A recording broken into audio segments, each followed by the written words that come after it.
Brian. Same thing for you. We have a short coming out, probably during this live stream, but immediately after. It's real quick. Quite the funny box, so make sure you click it. Enjoy it. Definitely check it out. We do the thing for you. That being said, you've been watching the Notre Dame game? The Notre Dame game there?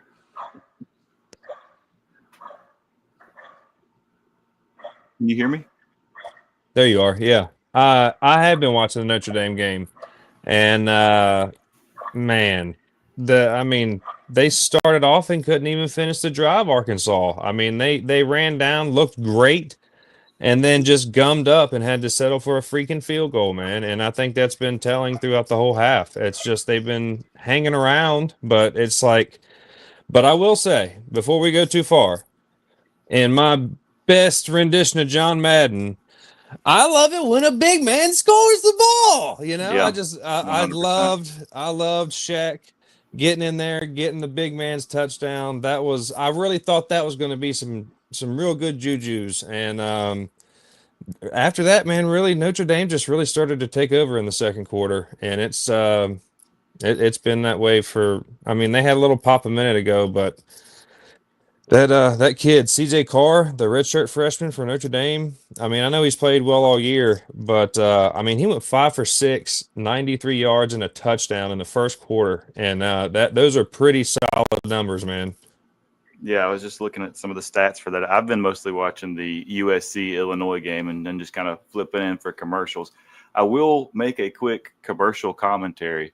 It seems like either on the front end or the back end of every commercial break, I'm seeing these retro Taco Bell commercials trying to go back to the Y2K era. It gives you the fond member berries. I definitely will be snagging one of them caramel apple empanadas. Those were a dessert of lore. It's like the Szechuan sauce for Rick. But that game seems to be a little more tight, we'll say, compared to the Notre Dame game. It seems to be fairly balanced, although there was a call earlier in the game that goes back to these new rules that I kind of question every now and then.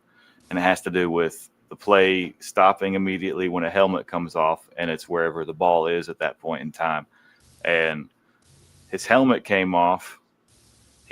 As he's breaking a tackle, and then he got, I think, 3.5, maybe 4 more yards, but they spotted that, and that's as he's falling, but they stopped the play where he was in the air instead of as he's falling, stretching out. And I know that's a technicality, but yeah, that is a little weird. I didn't see that.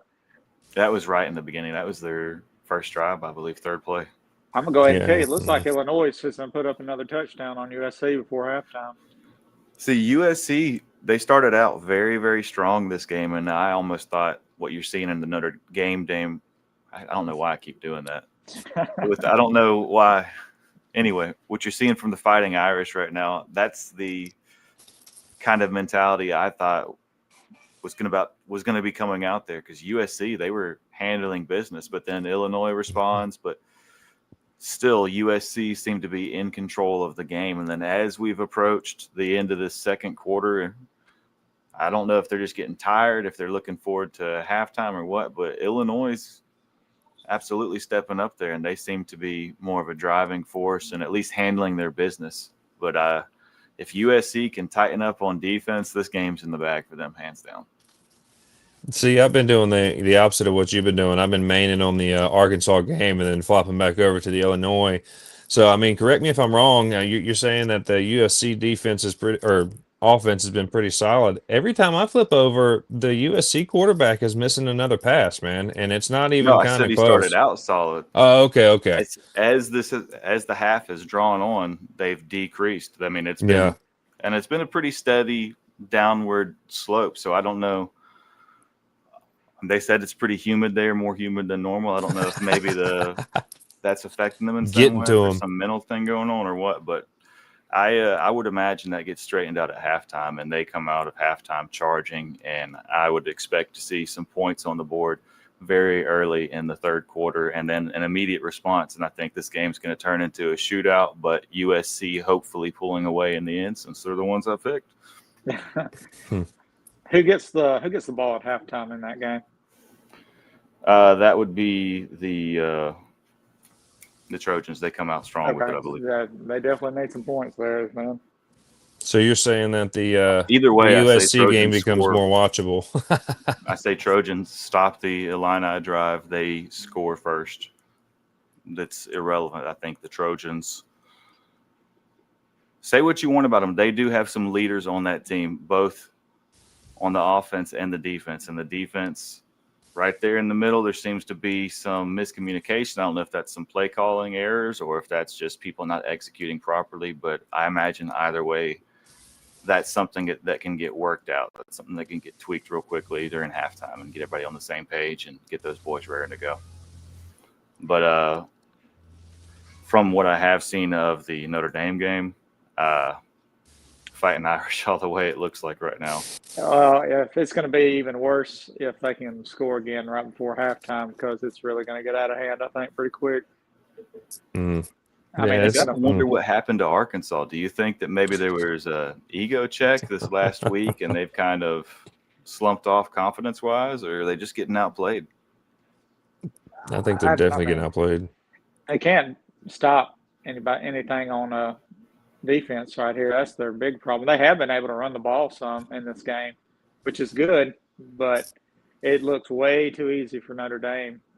And it looks like they're just struggling every time they get something for Arkansas. It's just the way the first half looked to me. So, yeah, the number 4 Washington for Arkansas. I mean, that dude, he is giving it his all, and he's been breaking some. He's been doing good. He's probably the best player on the team right now, as far as any kind of real look like you're going for it.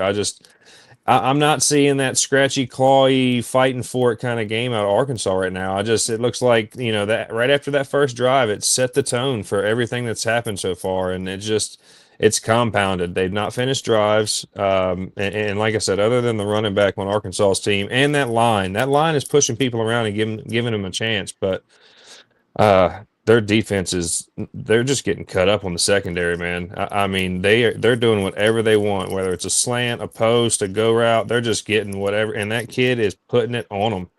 So, I mean, there's been 3 or 4 PIs already on Arkansas because they just can't keep up with these guys. So I was hoping for a better game. I was hoping for a bounce back game. Like, hey, we just lost to freaking Memphis. We're Arkansas. Let's go out here and put up a game against Notre Dame and try to win this thing.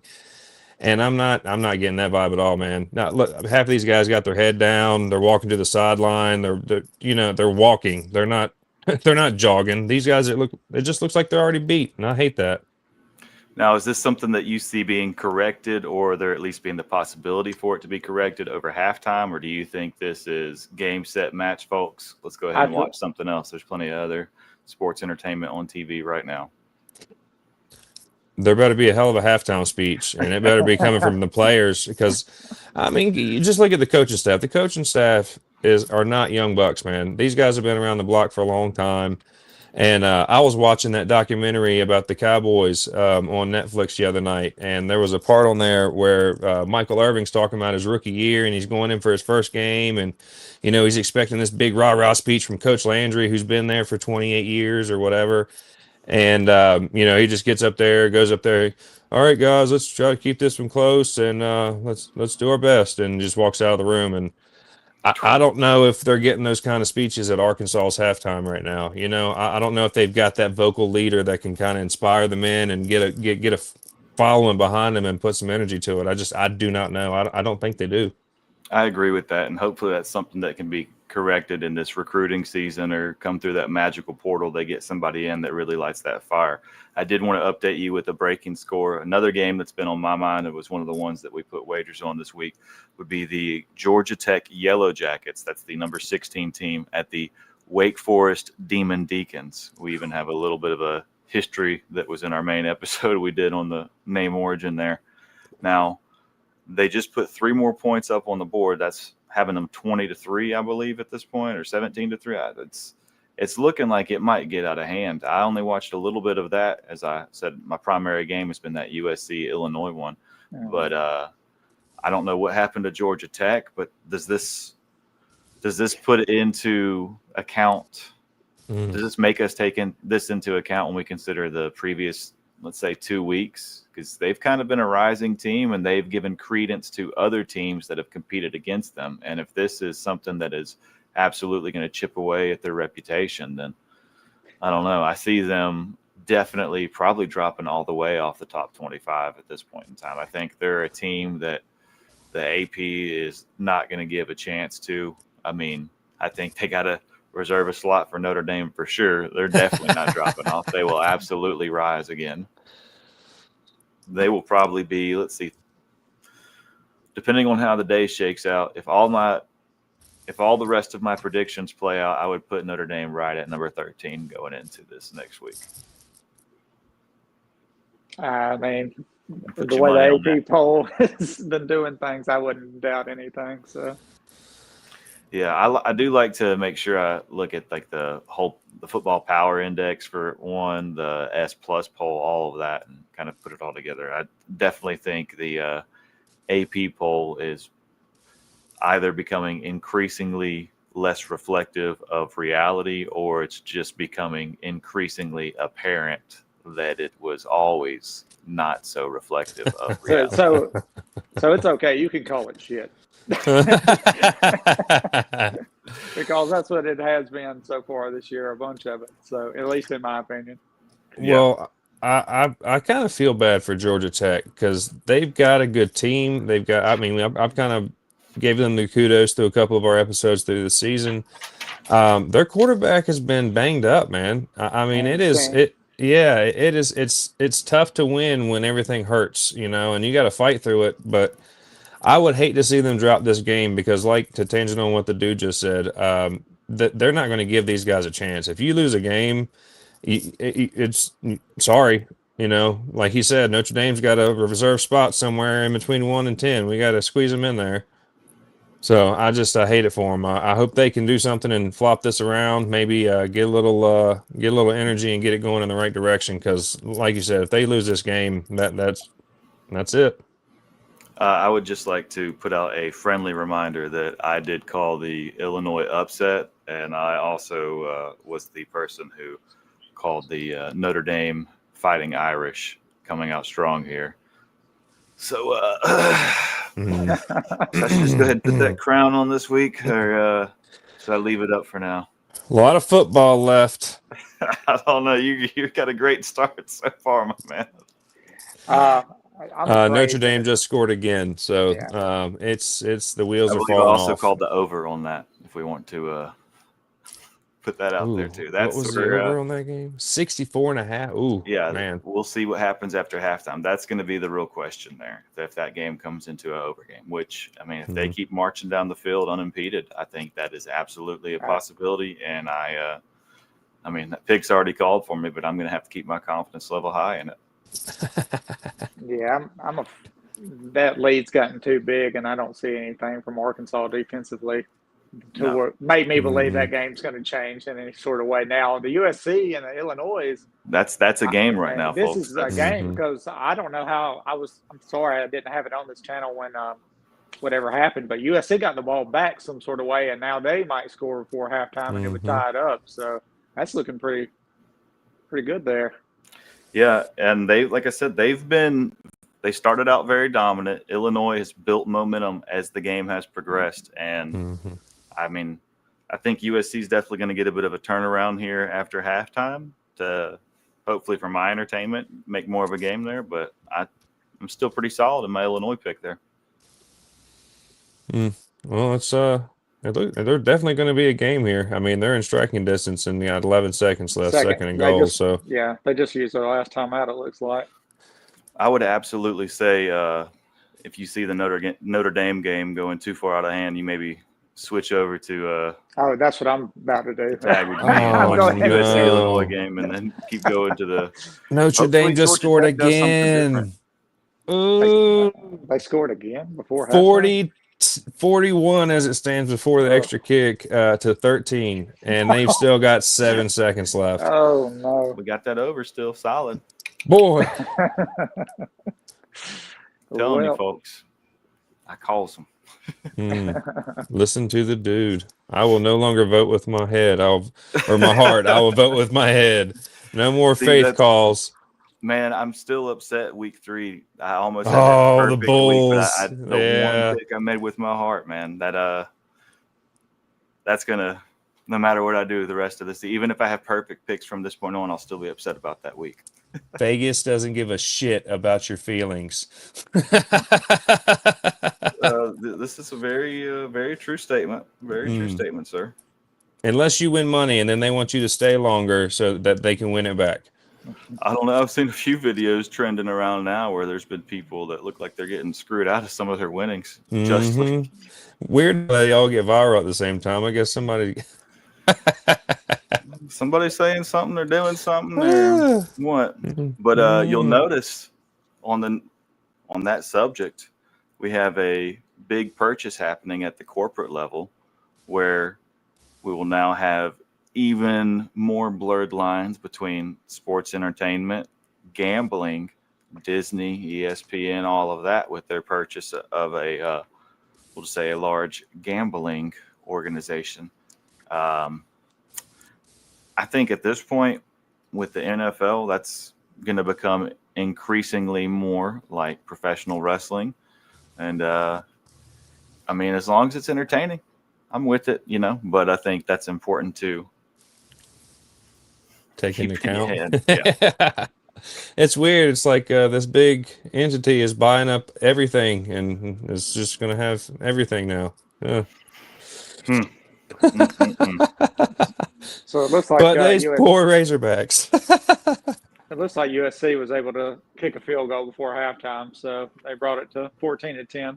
There's still 2 seconds on the clock. Illinois got the ball right now. I mean, don't count them out. I did see a little short from Peyton Manning that he put out, and it was in regards to some of the rule suggestions or changes that he had, and one of them was that Hail Marys don't count against the quarterback's stats anymore to encourage more of those throws in these situations, make the game a little more interesting. Oh, my Lord.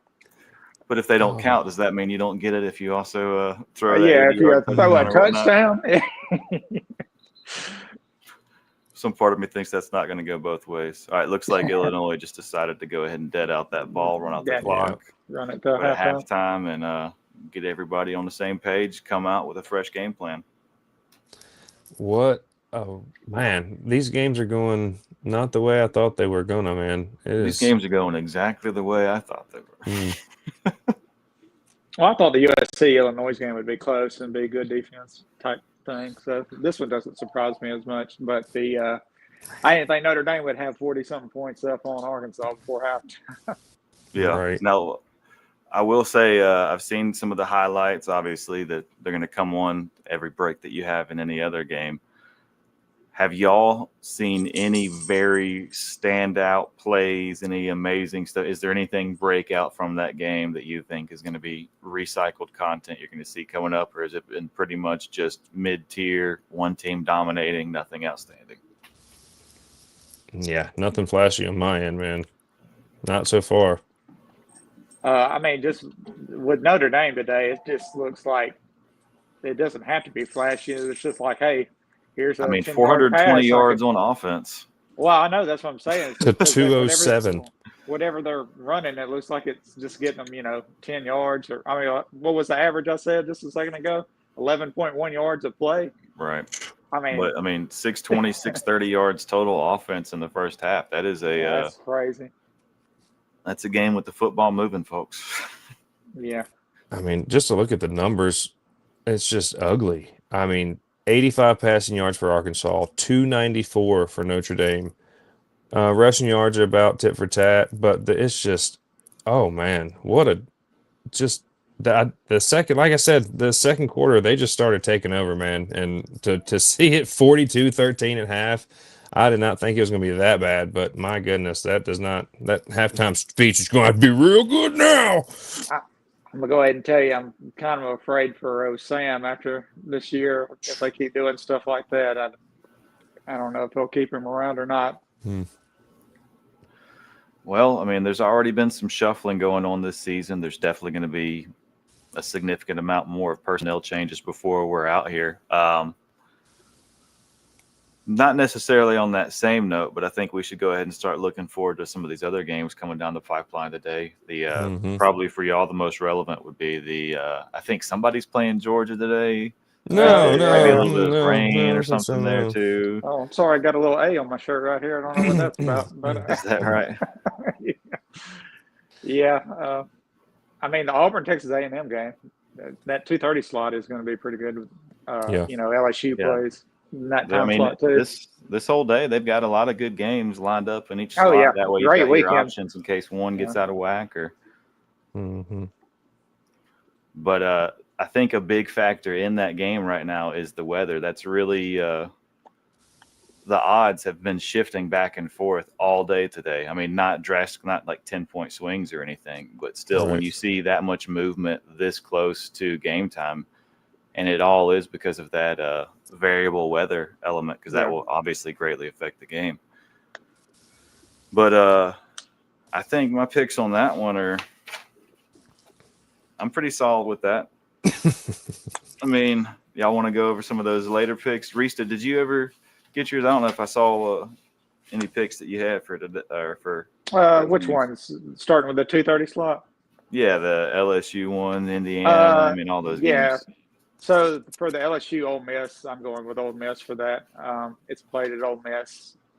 Like I said, I know the defenses looked really good for LSU. A little disappointed in their offense. They might get it together today. I don't know. But as far as Ole Miss, they've been looking really good on offense here recently. So I'm going to go with them on that pick. The Auburn, Texas A&M, I like Texas A&M with that. That being played at Texas A&M, I think is always huge. Yeah, that's a huge factor in that Plus, game. They did beat the Notre Dame team that we're watching destroy Arkansas right now. So they got that win for them under their belt as well. And then, you know, I went with Alabama for the Alabama-Georgia game, and a close one there. So, I mean, we'll see. That is going to be a game. Plus the Oregon-Penn State game, too, is at 6:30. That ought to be a really good one as well. Going with I honestly think I might shift to watching more of the Oregon-Penn State game and then shift in the commercials or in whatever breaks going over to the Bama game or having that on the secondary. Little smaller screen up there too, but I think I have a lot invested in this game. I think it will, in fact, be a game that shows us some stuff there. So we'll see what happens with it. Now let's go back to the Ole Miss LSU game real quick. You and GB are making the same pick, slamming down on Rebel Nation. I mean, I'm go Tigers all the way on this one here. Go Tigers. That being said, I did see a possible injury report for the Rebels. It looked like they might be having one of their corners out for this game. He was questionable.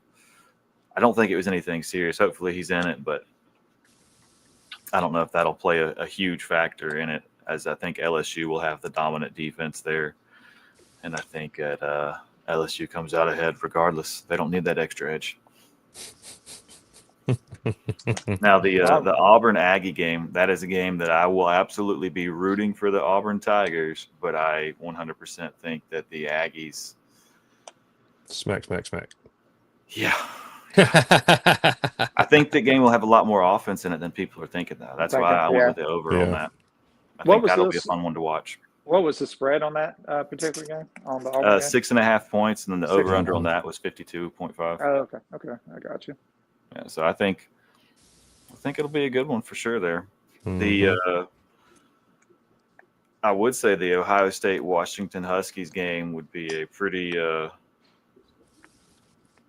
solid pick, but with the way some things look like they're going today for these dominant teams, who knows? Yeah. I'm also excited about the LSU game, man, because everybody has been preaching up LSU's defense this year, how good their defense is, and everybody knows how good a Lane Kiffin-driven offense is, no matter where he is, and he's shown that at Ole Miss. So I also did take the over in that game because I think we're going to see really good defense, but I think we're going to see really good offense too. So I'm predicting we get at least one defensive touchdown from LSU this game too. I mean, I'd love to see it. You got a nasty D line. You got both the Wiki boys out there. I mean, that is Ladies man. And yeah, that's another thing right there. You know that's in Kiffin's head somewhere. I thought they Well even played, showed that sir. picture on. I thought they showed that picture on game day this morning. So it's I told you earlier this morning. I was like, I bet they're about to show this, and they millions did. of people will see this picture. They did. I think Lane actually retweeted the thing and was like, "Take the over." So yeah, that was a good moment. That was a good touchdown, and that was first thing this morning. That's good. So here's a curveball for you. They pitched the job of taking the HC spot at the Florida Gators to Lane Kiffin. He transfers over there. He gets an agreement and gets both of those brothers to poach over, and that's part of the dowry for him to marry Lane Kiffin's daughter.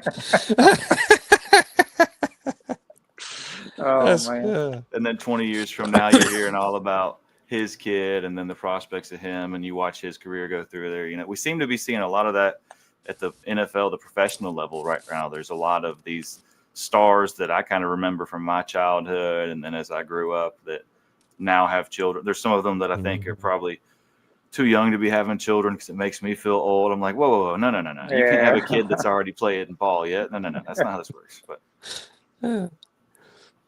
Yeah, Prime, his son, all that controversy, and there's several of those. You got the Bosa brothers. One unfortunately has Marvin been Harrison Jr. Yeah. Well, we were just talking. Yeah, had a nice spoof about him. I had Butterfingers the other day, but the ball can be slippers. yeah, but you're paid millions of dollars to catch, not slipper. Yes. Well, yeah. Yeah. If you were paid $1 million a game, there's no slipping through your hands. There's no it bounced off my chest. It's give me my money back. That's just I think that should be in the contract. Well, on that note, I did see a instance where when a certain professional quarterback who had a very profound career decided to wind up at the Buccaneers after a bunch of shuffling around and a bunch of media attention, we'll say. And he said his offensive line was struggling, especially on the screenplays. And he made an incentive for him. He said, every time y'all throw a screen and we get more than 15 yards, I will give you each $1,000. And wouldn't you know it, their team turned around at that point in time. That's like to motivate them the right way. It's like the boss saying, "Hey, if you guys make me more profit, I'm going to give you some of the money." Yeah. Guess who's going to be busting ass? This guy. There's all something to that whole revenue sharing and everything. Good incentives. Weird. Yeah. Oh goodness. So well, we got a couple more games this afternoon. We obviously touched on the Tigers and Bama. What do you guys think is going to be the game to watch this afternoon? Besides this Illinois game that's going on, this could obviously turn into a pretty good competitive game, and we'll see what USC responds with. But as far as the rest of the afternoon, what are you all thinking? I think there's 3 games really, and I think SEC is going to lead the way with what your eyeballs need to be on. I think that Georgia-Bama game is probably going to be up there. I think LSU Ole Miss is absolutely going to be a game. And then, of course, we've got this Penn State game, and I think my Nittany Lion boys are going to pull it out here. And I think between those 3 games right there, you have, what is that going to be, over 10 hours of football. Yeah, it's a really good Saturday, this lineup. Yeah. All these games, really good lineup. Yeah, I like it. I did see some people trying to talk some shit about my Indiana Hoosiers, but I don't think there's any way the old Hawkeyes beat them after the showing that those boys just put up last week. So, yeah. Trust me, if it is, we'll break live, but I don't see it happening, man. Look, if Illinois dominates this game, that only gives Indiana more and more strength behind them there. That's true. I think that I said that early. You said that early. I think Indiana is a college football playoff team this year. Yes. Hands down. I Absolutely. think that is, put your money up on it. If you're doing a parlay where you're picking 3 or 4, or however you and your friends do it, Indiana should be in the mix. Yep. Absolutely agree with that. I need to pull up their schedule to see some of their other games in the season and who they got in the Big Ten this year. We've done that. I think if you want to, maybe in our next episode we can all cover that too. Yeah, that's cool. Talk about that. Go into some of these playoff predictors. Make that be the whole theme of it. We make our calls for who's going to lock it down. Because well, this is fun. I was about to say, we're starting the to get where you can kind of get a little bit more data on some of these teams, so you kind of see what they're turning into. Separation Saturday, you know? Yeah, for sure. Yep. Touched on that in the pregame show this morning. It's I like to bring that term back, you know? Because it's been that way for a long time. It's just with the way things have shifted. They've made it where, because it used to be this is usually where you had those games scheduled, and they started knocking off those top 10, top 15 teams and being, okay, we definitely know Florida State's not going to the Natty this year. Okay, Bama's not going to the Natty. Oh, shit, Tennessee's not going to the Natty. Oh, Ohio State's not going. You know, that's – one loss back in those days was very, very destructive. You had to have a very strong schedule and really show out, and you had to win your conference after losing an early game. Yeah, that was the only way. Man, how different time. Shifted. Yeah, different time. There were a lot of undefeated teams, though, that did not make it out there. They did not make it to the playoffs. I mean, obviously, I've ranted about the Auburn Tigers not making it before. I think I can probably count up to 2 dozen teams that had solid pleas that they could have made that legitimately might have got screwed out. And that's just within the last 2 decades or so.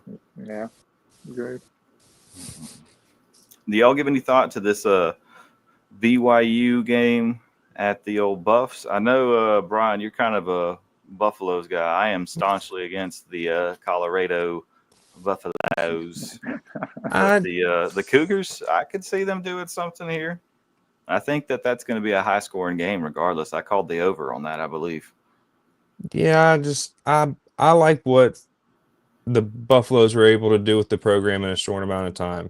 How they did it and why they did it and all that, you know, you can take that with a grain of salt or however you feel about it. But I feel like they did a good job to try to put a team together, pull some talent in, and make a run. They kind of did that. It didn't work out the way they were thinking. I've watched their team this year. They're not clean. They're not crisp. There's no real leader on that team. So I wouldn't be past thinking BYU might sneak in there and take it. I'm pretty sure that I took. I did not take them. BYU. Oh, I did. I took BYU. Yeah, okay, BYU so I have it written so down. I still feel that way. Yeah, I was just making sure. I'm looking at my cheat sheet here because, like I said, I do feel fondly about Colorado with what they were able to do. But I watched BYU last year too, and they were pretty dang good all year. They still look good right now.